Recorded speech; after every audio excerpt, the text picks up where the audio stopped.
चलो विद्यार्थी मित्रों, विज्ञान पढ़ेंगे।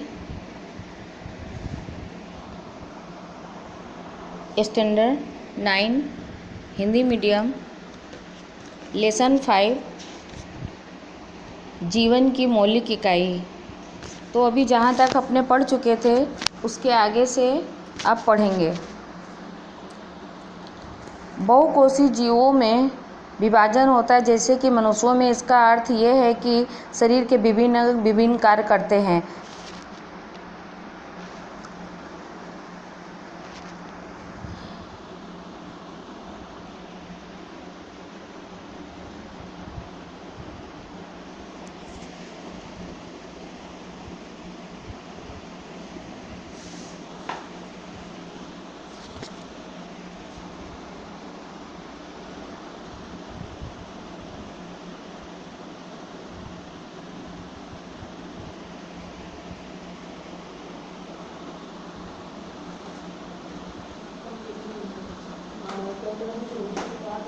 कुछ पदार्थ जैसे कार्बन डाइऑक्साइड अथवा ऑक्सीजन झिल्ली के आर पार विसरण प्रक्रिया द्वारा आ जा सकते हैं।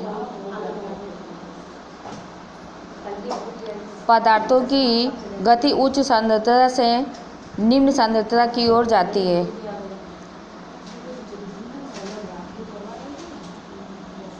जल के अणुओं की गति जब वर्णनात्मक परागण झिल्ली द्वारा हो तो उसे परासरण कहते हैं। परासरण किसे कहते हैं? जल के अणुओं की गति जब वर्णनात्मक परागण झिल्ली द्वारा हो तो उसे परासरण कहते हैं।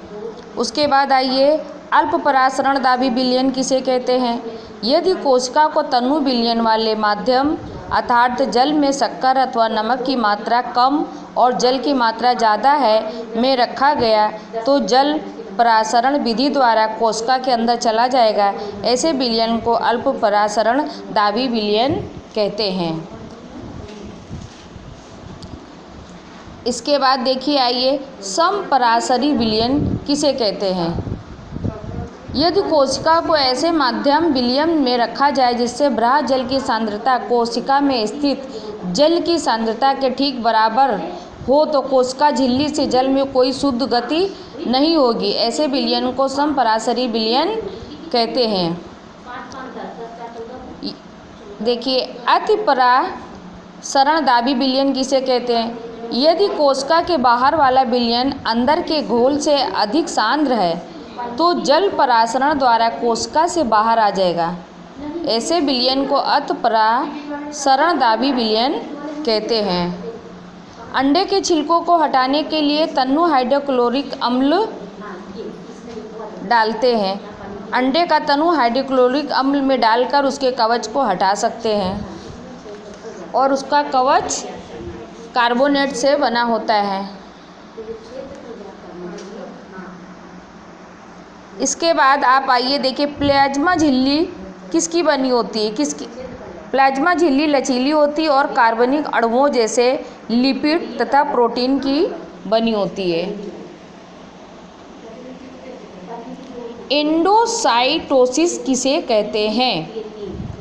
एंडोसाइटोसिस किसे कहते हैं? कोशिका झिल्ली का लचीलापन एक कोशिकीय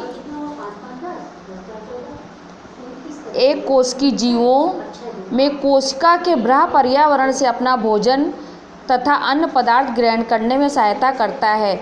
ऐसी प्रक्रिया को एंडोसाइटोसिस कहते हैं। कोशिका भित्ति,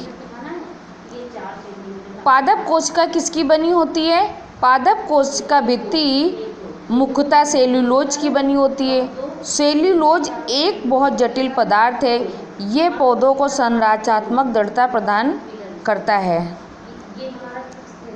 संकुचन, अब देखिए, जब किसी पादप कोशिका में परासरण द्वारा पानी की हानि होती है तो कोशिका झिल्ली सहित आंतरिक पदार्थ संकुचित हो जाते हैं। इस घटना को जीवद्रव्य कुचन कहते हैं।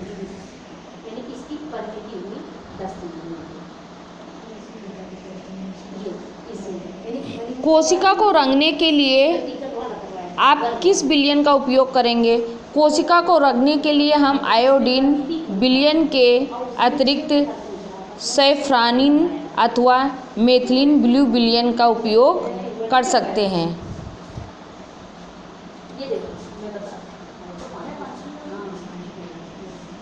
केंद्रक झिल्ली किसे कहते हैं? केंद्रक के चारों ओर दोहरे परत का एक स्तर होता है जिसे केंद्रक झिल्ली कहते हैं। तो विद्यार्थी मित्रों, जितना हमने पढ़ाया है आपको उतना आप नोट के अंदर कंप्लीट कर लीजिए। आगे का हम कल बताएंगे।